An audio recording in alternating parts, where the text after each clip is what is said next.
Good morning, everyone. Today I want to talk about the relationship between physical activity and the mind. We all know that physical activity is good for our bodies.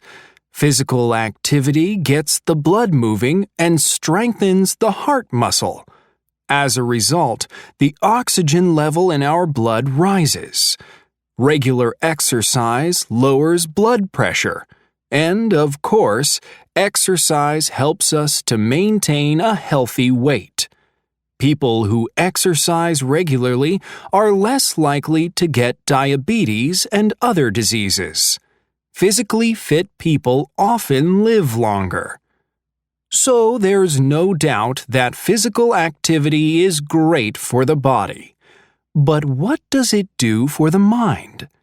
Well, in recent years, there has been a lot of research about the relationship between exercise and the mind. Not surprisingly, exercise has a very positive effect on the mind. Exercise releases endorphins, powerful chemicals in the brain that lift our spirits and make us feel good. So, physically active people are less likely to suffer from mental illnesses such as depression. They are generally happier and have a greater sense of well-being than people who don't exercise. Physical activity helps to relieve stress, anxiety, and anger. It distracts us from our problems. Physically active people are less likely to experience a decline in cognitive function, such as thinking and learning, as they get older. You don't have to be a marathon runner or an Olympic athlete to experience the mental benefits of physical activity. Even a walk is good for the mind.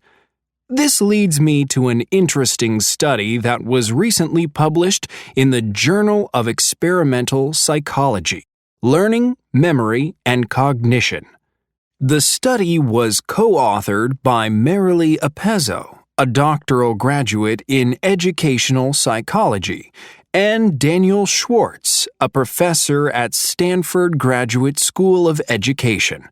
The researchers studied 176 people and found that walking increased their creative output by an average of 60%. Many creative people say they do their best thinking when they go for a walk.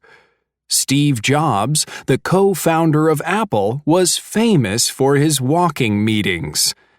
According to Jeff Nicholson, author of The Lost Art of Walking, there is something about the pace of walking and the pace of thinking that goes together. Walking requires a certain amount of attention, but it leaves great parts of time open to thinking.